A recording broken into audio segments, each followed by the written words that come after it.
Or let's. Sorry.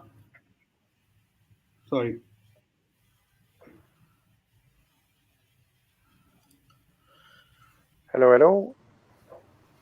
Hello, hello. Hello, Hello. guys. Hello. What's All good? up? Hello.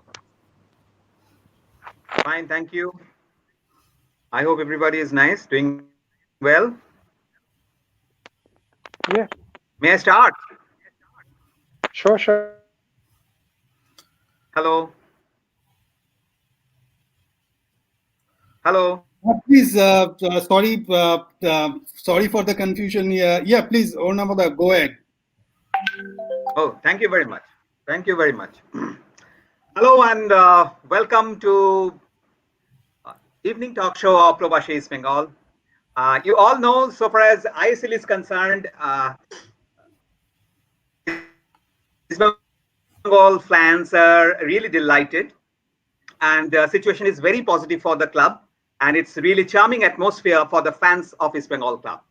To celebrate this evening, we are delighted to welcome one of the finest international football coach and former East Bengal technical director, Philippe De Ridder, popularly known as Indy, a multidimensional, multi-talented professional who is different from others and always carries magnificent charms with him. We are extremely happy to have with us such a charismatic coach who taught football in the classroom called Kolkata Maidan. Welcome, Philip. And over to you, Ankon. Ankon, can you hear me?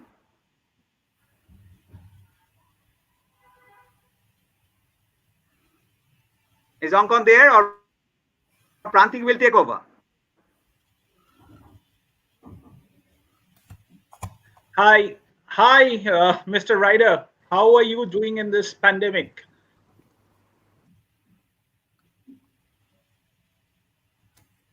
Like you and trying my best during this staying home, trying keep busy, try to get some financial income, occupy myself, feed my family, which is not so easy. But we all survive, I think, at one point.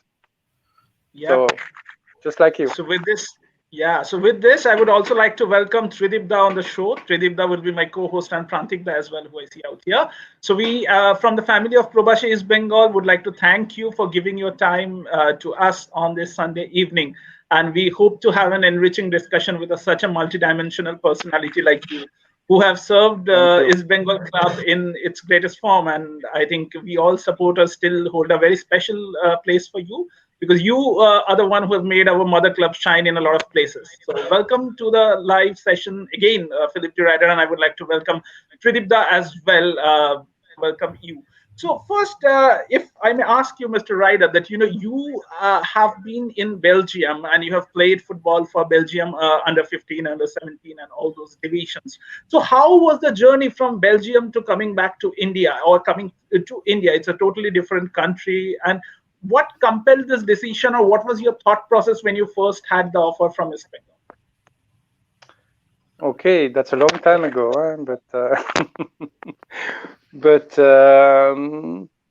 well, to be true, when I was going to be 40 years old, and I was president of an owner of an academy, football academy, etc., etc. And then I said, I want to share. It's not I created. I took from everybody in the world, and I created a method. It's called the 360 method, football method. So I wanted to share it with the world, and I say, okay, for my 40 years old, I'm going to sell a lot of things I have and go for a world tour and present my football method to the world. And then, but it started with Asia. So first I went to Thailand with Arsenal, and they started there, etc. But and then I arrived in India to present my method with the IFA Academy, where a couple of very good players came out. Lalrindika came from there. Yep. And so I started. That's how I started and discovered India. So I was invited by IFA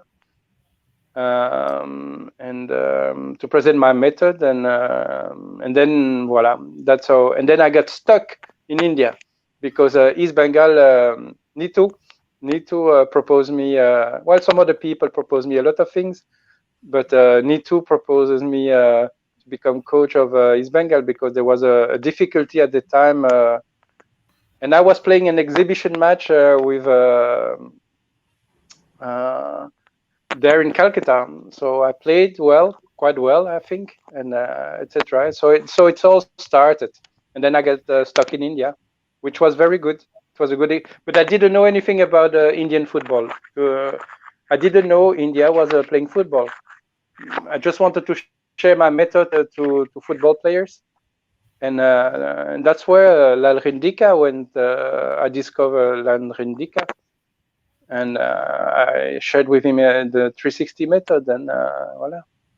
And then I took EastBengal, voila, and that's how it started. Yes, it's also said that you have been one of the main icons of identifying youth talent, and you have changed a lot of players' careers. Be it in terms of Galvin Dika, or even I think Harmanjot Kabra started playing as in the role in under your tenure. It was you who actually got Kabra shifted from a particular position in the midfield to a more vivid positions where more flexibility. So flexibility was one of the key points that you obviously inculcated. But I think apart from that, even Sandesh Jhingan, whom is regarded as probably one of the most sought after defenders in today's world, and Lalru Athara, both of them were fined by Mr. Philippe De Ridder, and everyone in the Indian football talks about that this knack of identifying young talents is something that makes a coach special, because you have a diamond, and to utilize it into the market is a totally different scenario. But you get someone as raw talent and nurture them into the diamonds who have been serving the nation for long is a special talent. On that note, Tridipda, would you like to pitch in? Yeah, of course, coach. You had an exceptional skill. Yeah, coach, you had an exceptional skill to identify young talent and even revive aging footballers as well, right? I mean, even at EastBengal, Yes. So how do you do that? I mean, how do you do that? Are you still in touch with your finds who are megastars now? Are you still in touch with the 2006, 2010 team? But it's been exceptional, and fans in EastBengal still talk about it. You are one coach have come and gone, but you are one coach. People still have it in their hearts and minds. Yes, sir. Go ahead. I mean, how do you do that? Thank you. I think I'm just being myself, trying to be myself. That's and I try to keep in touch with the players, and but yeah, you don't have to force anything. In reality, the ones who wants to still be in touch are in touch. The ones that are not be in touch are not be in touch. Yeah. You have coached all across the world, right? I think 5 continents you have lived, you have stayed. So how does East Bengal be an experience in your mind? I mean, you started to coach in India through East Bengal, and that to a mega club like East Bengal. So, out of all your experience across the world, what makes East Bengal different? I mean, what brings you fond memories of the club? Well, I had in a player's career or in a coach career, there's ups and downs all the time. But I must say that my experience in EastBengal was, even if the downsides and the complication and the difficulties, and it was positive. It was positive. And I always will thank whatever we say, whatever is said, whatever I don't agree with. But I still have to thank certain people to give me the chance of showing who I am, because even sometimes I don't agree at all, and that costs me a lot of money, as we say, and a lot of things. But you still have to be aware, I think, of the people who give you the chance that it was good, and I thank them for that, because EastBengal was a wonderful experience. See, it was a really wonderful experience. I cannot say there are some bad. See, if I have the chance, because I have the chance to see what's going to happen in 10 years, in 20 years, in 30 years. So sometimes I felt a little bit sad to see that a club like EastBengal could become bigger and much bigger worldwide, doing this, and this better, and not doing this, or you're going to go backyard instead of forward. And maybe you see the things because you know things modestly, you know. So it's sometimes difficult to see a big team like EastBengal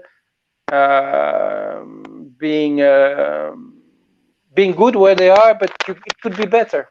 And that's always been. And sometimes I'm aging also, so you don't have 20 years to wait for something to happen, or 10 years to wait, or 5 years to wait that will happen, because you have maybe a little bit the knowledge of how it goes. It's like a chess game. Some players are playing chess at one step forward, some 2, some 3, and some champions 15 step ahead. So sometimes it's that was the difficult thing, but it was a fantastic experience, and always will be grateful to the people who gave me that chance. Okay. Excellent. To show. Yeah. Right. That's it.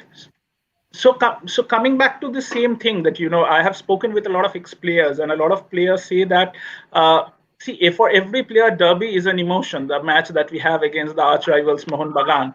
And many would agree with me that you probably did not have the best of resources that at that point in time in EastBengal to deal with as comparatively with its arch rival Mohun Bagan, but you still have a very, very enviable success record in derbies. So when you first went in as a coach, obviously you might have seen derbies, you would have seen derbies across the world, but derby at this particular center of Calcutta is a completely different emotion and a completely different feeling altogether. So to see so many people turn up in a huge stadium and rooting for their own club, it's equally, Calcutta gets divided into 2 equal parts. So what have been your experience? And as a coach, what you did actually, tell on to the players on that particular day when you are playing the derby? Because a lot of players said that, with Philippe De Ridder, I think that, whatever you spoke with the players gave them a lot of confidence, because the team was not that great in terms of the quality. But I think we outplayed the arch rivals a lot of time under your coaching. So what was your special message to the players? Honestly, I will not tell you.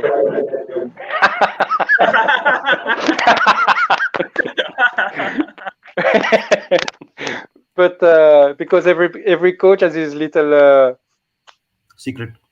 It's not a big secret. I think it's everybody has his style and shares the best he thinks it is, and at the right moment.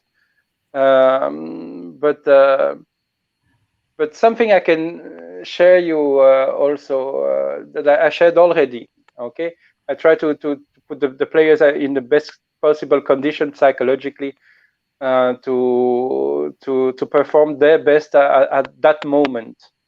And as I said, when we played in Federation Cup against Mohun Bagan, etc., my special things, and as I said before, also it was come, let's go and watch the Three Idiots movie, and we're gonna win that cup, that Federation Cup.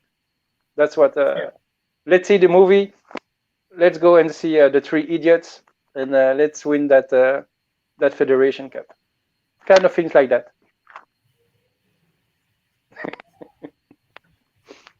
Yeah, coach.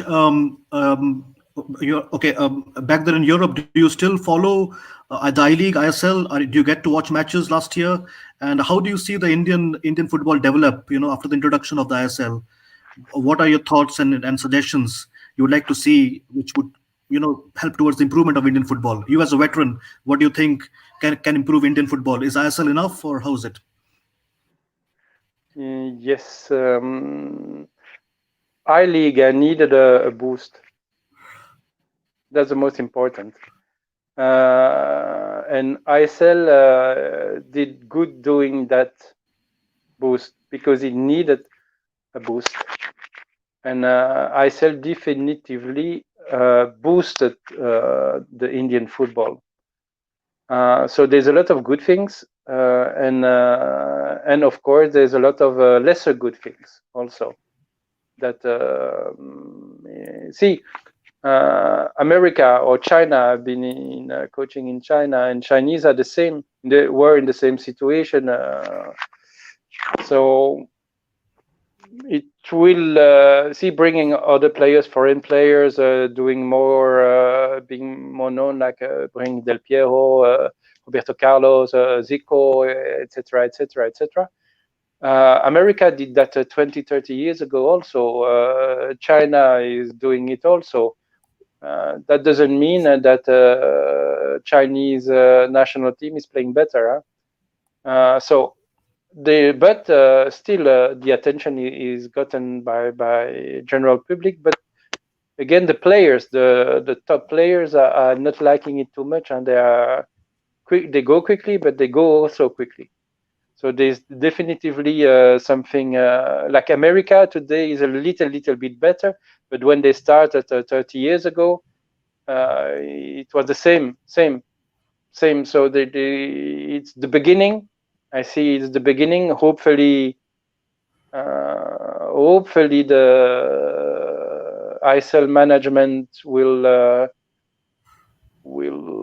learn from the experience of countries like America or China or others that are still in that process. And hopefully, so it could be the ideal will be a mix between what's happening and what's happening sometimes in other countries, in other in certain clubs of Europe, not Europe, because if you want to grow Indian football players, other things have been done. It's not only the ISL who will get you better players. Unfortunately, it will be too easy. Otherwise, China will be the first top of the world now because they have a lot of money, or India or America, or it's not as simple as that. And so hopefully they will not redo the mistakes that take sometimes 10, 20, 30 years to rectify, because for example, today you have certain players. Today you have Sander Jingan, fantastic stopper. Okay, but in 10 years, who will be there? Will he be as good as Sandesh today? No. So it's about finding the right kind of talent within the current set of players is what you are talking about. Someone who could be a constant replacement to the current ones. No, it would be very simple if it was like that. It was very simple, but it's not. Unfortunately, it's not like that. No. So on continuation to what we are discussing, if you are given the option to bring about any particular only one change that's happening in the current Indian football is, so what would that be from your standpoint? That anything you're given a superpower or a genie, like to actually fulfill one particular thing that's not going right in the Indian football direction, it's overall Indian football. What would that be from your standpoint? I don't feel in a position to share that because there are some people actually who their job is to do that, and that is up to them to do, and certainly to show us everyone that is the right direction, and if they are right, Indian football will go up. If they are wrong, Indian football will go another 10 or 20 or 30 years. So that's not up to me. Even if I got some idea and some knowledge about it, it's not to me to take that this kind of We appreciate it. Yeah. If you understand. So Prantik Coach, is asking that, we know you are someone with many interests and creative pursuits. Like you are a great artist who has interests in painting and sculpture, a great musician, one of the greatest soccer coaches, and a new talent hunter. So the question is, which one you would find closest to your heart out of all these professions? Thank you for sharing that. But it's really in my case. I speak only for my case. I don't speak for another case, which everybody is different with different values and moments. But for me, it all depends on the moment. Some days, some parts of my life, I only wanted to do design and cartoons. And some other days, I wanted to do football. I was president of a couple of academies, and some other days I wanted to be coach, and some other days I wanted to play music and do one-man shows, and or only motorcycle and going tour. Some beer, I'm discovering beer. I'm the ambassador of a beer. So it all depends on, for me, on the moments, on the time of your life. But thank God, or thank the universe, as we say, thank the universe. They helped me a lot achieving something in the different categories, which I'm very grateful, because it's not so easy sometimes. And sometimes it depends of just a little, that you are very fantastic or very, very bad. Sometimes it's you're on the border of not knowing that you're going to succeed or you're going to fail. So I'm happy to have a win a few times more than I've failed, as we say. Yeah, coach. Probably you are the only football coach in the world who has so many creative and artistic skills. Actually, you are an art director, you are a cartoonist, you are a photographer, you play the sax, and it goes on. It's doubtful that if any other professional coach, technical director of any club, previous or current, has so many talent. So coach, what's next for you? What's the are you currently learning something, or any new art form which you're learning you want to do in the future? And also one more footballing question: which was the last footballing assignment? Are you still working with football, or doing newer interesting things in life? Well, see, at one point after I've been to Georgia, to China. After China, I wanted to have a little break. So I lived a very long time in the Canary Islands in Spain. Oh. So I wanted to have a break. Oh yeah, sure. Yes. So I wanted to have a break for a year or two because I needed a rest. And so I went to the Canary Islands, but there I know the president of there was a CD Marino in Tenerife, the third division club. So they asked me to help them, and I said I don't want to coach anymore. But so we agreed on a director of football development, international football development director position. Oh yeah. Which was cool for me. Just sure. Yeah. So I did that that was my last assignment about a year and a half ago, and then I did that, and but I still I wanted to break, so I came back to Belgium. Then my father was not so well, and I took care of my father also because he had some difficulties. So I solved these difficulties, and then came the corona. And I'm stuck in Belgium. So, but in Belgium, I wanted to do more. I'm preparing a tribute to Tintin, Hergé, as I say, as a cartoonist, sure. international. So, and I'm doing some music also. I did a couple of music for a one-man show. So hopefully one day it could be a one-man show, a musical one-man show, as we say, who combines music and show. I'm ambassador of a beer, which I'm very happy. to develop international that beer. Coaching, I would coaching, maybe going on a tour and spending 1 week there and sharing my knowledge or discovering talent, maybe some things like that. It's more going on a motorcycle, and touring somewhere and discovering maybe 1 or 2 player. If any clubs is interested, I'm interested.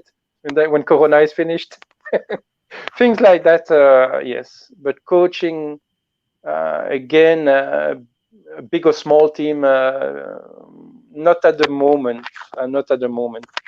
And then also I would have to renew my license, which would take also a lot of energy, and which I'm not. If I wanted to coach, I renew my license also, but I'm not at the moment. Still at the moment, I'm more in a mood of something else. But still get in touch with football, hard music. Motorcycle, a little bit of beer, and that's so how's the your future experience for me. dealing with promote the beer thing? What are you doing, and how entertaining is that for you as a person? Well, my family, I have to share first that my family, we made beer 60 years ago. My family was in a brewery. They had a brewery. And with time, the children of the children let that go. So, but I still got that. I'm born in that a little bit. So I always had my family. At one point, they have 12 bars and cafe restaurant. We had 12, and so I'm always a little bit in touch of that. Part of my family have still bars and restaurants and so. And so it was I felt it, and there was a good person also making the beer. So we had a good feeling, simply good feeling, and it's an artisanal beer, and it's not like a big production beer. But it's good. It's called Merci Robert. The beer is called Merci Robert, and slowly I'm like an ambassador, trying to get contacts, see if they can make some agreements on the beer, etc., etc. So I'm growing them up. And I get some other people who also growing beer that have contacted me and so on. So I'm trying during this Corona period also to slowly enjoying myself, because beer has always been something. I'm a Belgian, man. Belgians like beer, and anyway. Yeah. So, also, since your family was there, but we like don't get drunk. Yeah, but we don't get drunk. Huh? That's the only difference. We from little we drink a little bit of beer, etc., etc. So when we are more grown up, it's very difficult to get drunk. Okay, it takes a lot of beer to really. So we don't. So after 1, 2, 3 beer, we are fine, and it's kind of cool. Well, I enjoy social beer, I would say. Sure, and Voilà. yeah, excellent. I mean, having beer and when watch the current Belgian team, which is top of the world, right? It was number 1 for a long time. Now I think so it's 2 or 3. Recently, you defeated Iceland. Still number 1, I mean, I think. Huh? Yeah. So yeah, what's your thoughts on that? I mean, Belgium, such a small country, such a small population, coming into the football map and right on top, right? I mean, maybe the next World Cup you stand a good chance. Yes, but we should have sincerely from my point of view and other it's not specialists, but people who know food really are into football. We are kind of the same wavelength for saying that we should have won the last World Cup. That's it. Now Actually, it's good to talk about it. It's good to talk about it, but we were beaten by France. We were 3 times superior to France, and we were beaten. And that was a unique occasion, because it doesn't happen for sometimes long time. That all good players, the right generations, that they are together. So that's it. We should have been world champions. We are not. We may have a chance, depending on coronavirus and all these things now, in the European Championship. We certainly have a chance. So we'll see. We'll see. But what's more amazing is that I was sharing last time with someone on Facebook that it's unbelievable that it's not because I'm Belgium. I could have been another. See, it's not. But Belgium itself has a lot of world champions for such a small country with 11 millions of people. We have tennis world champions. What do you say that? Tennis table also. So billard, pool, as we say, motocross. So it's strange, but I guess there must be somewhere an explanation. Sometimes I don't. Sometimes I don't speak because I don't want to. Maybe it's not correct what I say. Yeah, coach, about Belgian football, I mean, we don't see that in India, though we see some, we get to see La Liga, we get to see Premier League, Italian League, Serie A. So how's the league system in Belgium? Because all the stars play abroad, right? I think the Belgian team was one of the few teams where none of the players played in Belgium. They were all playing abroad. Yeah. So how's the league system there? Of course, people go and go and watch every weekend. But how's the interest? I mean, do you see because the stars are all out, right? I mean, the stars are all abroad. So how's it? It's normal, huh? It's normal that they are all out. See, even if the you have top players, they have to go to championship where the financially it's the best for them. Correct. So this is the simple explanation. If you are a top player, if you are a top player from wherever country, it can be from Belgium, it can be from Thailand, it can be from Abu Dhabi, it can be from Nigeria, it can be from anywhere in the world. Correct. Okay. Correct. Yeah, if you are a top player, you should play in England, in Spain, or in Italy, or in Germany, because that's where the biggest money is. And then when you are very old, and then you go to Abu Dhabi and to the other for making money, and or to China, or to make a lot of money one or two lifetimes. Yeah. So that's the reason. Yeah. But we used to see Belgian clubs once a while in Champions League. Even UEFA Cup used to go up. We don't see that often nowadays, right? And Belgian clubs were good. I mean, in Europe.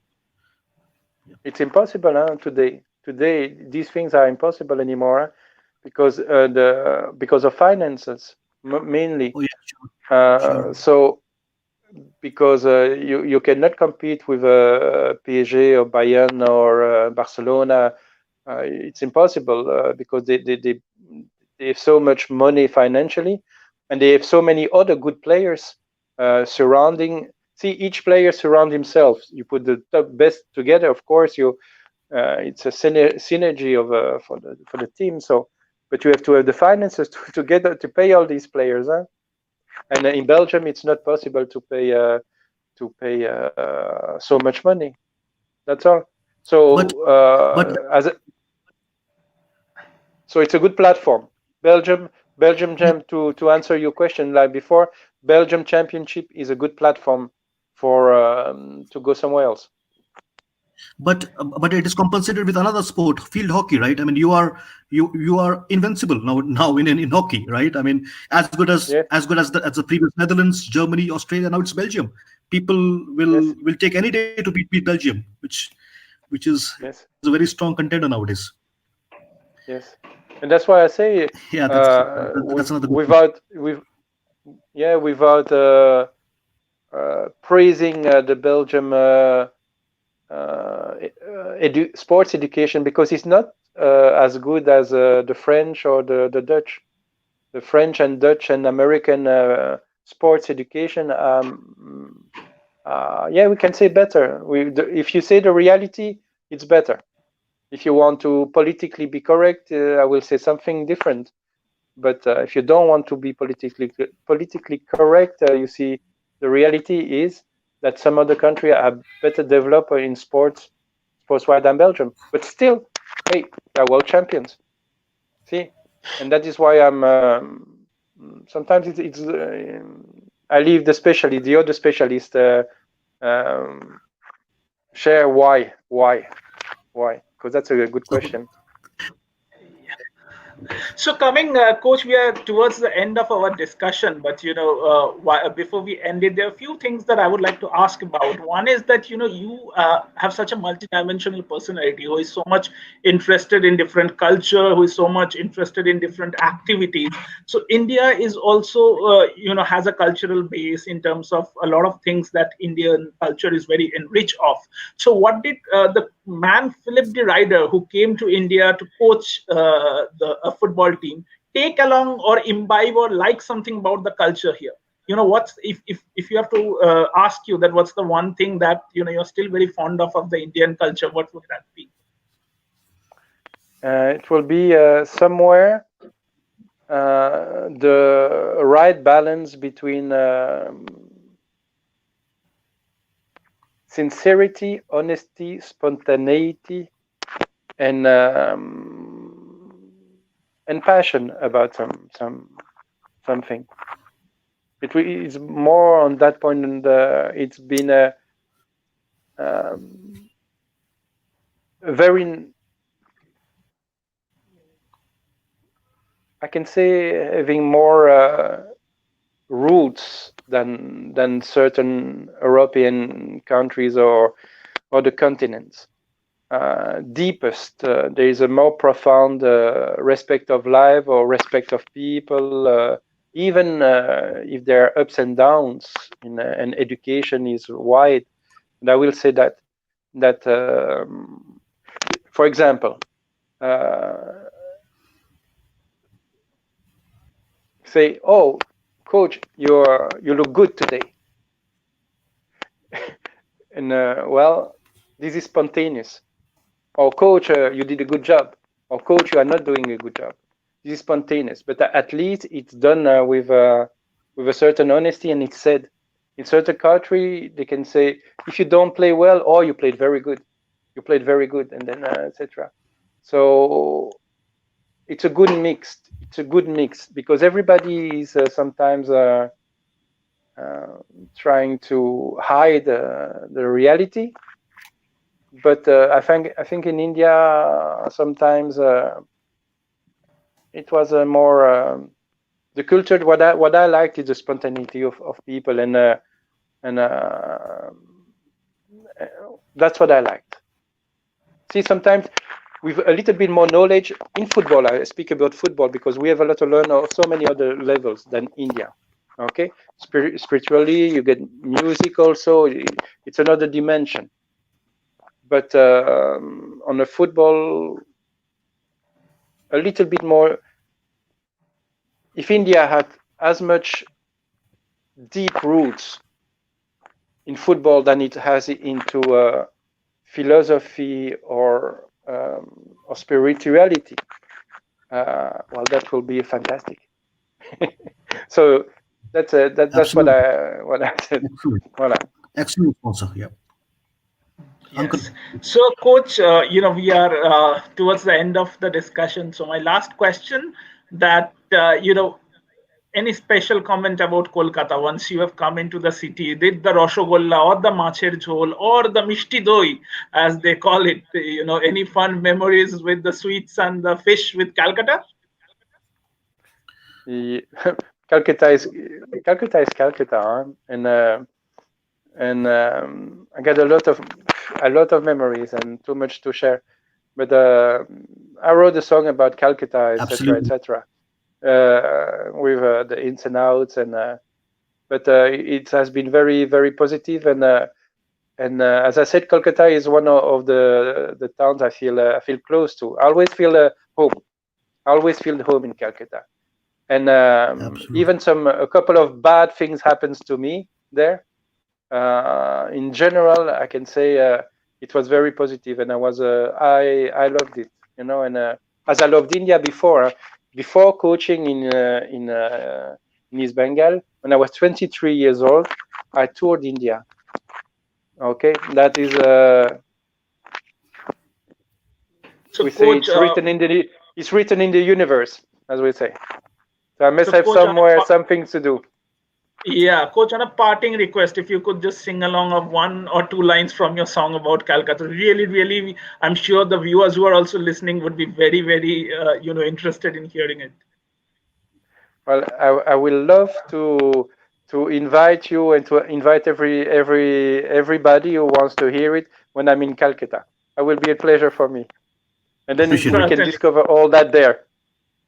Yes, certainly. So, with that, we would love to keep that suspense, and we would like to welcome you back to the Calcutta. And this is your home. And with that, anytime you are welcome to the city, you're welcome to our club, you're welcome to India, and we have very fond memories. And thank you, Coach, for your contributions that you have. Thank so, on you. the parting words, I would like to, request you to say along with me, Joy East Bengal. If we could just do that, I think that will be great. So, Joy East Bengal. I will say, Joy India. Joy East India. Bengal. Joy East Bengal. Yes. Enjoy all the good football clubs. Enjoy to all good football fans from whatever club they are. Absolutely. Absolutely. So with that, again, thank you so much, Mr. Philippe De Ridder, our very own special coach, for giving us your time. And we wish you full of health and prosperity. Stay safe, stay sanitized. Till next time, this is Onkon, along with Tridip, signing off from Provashi East Bengal. Thank you. Thank you. Thanks, Coach. Thank you. Good day. Thank you. Thank you. Thank you all. Good night. Good night.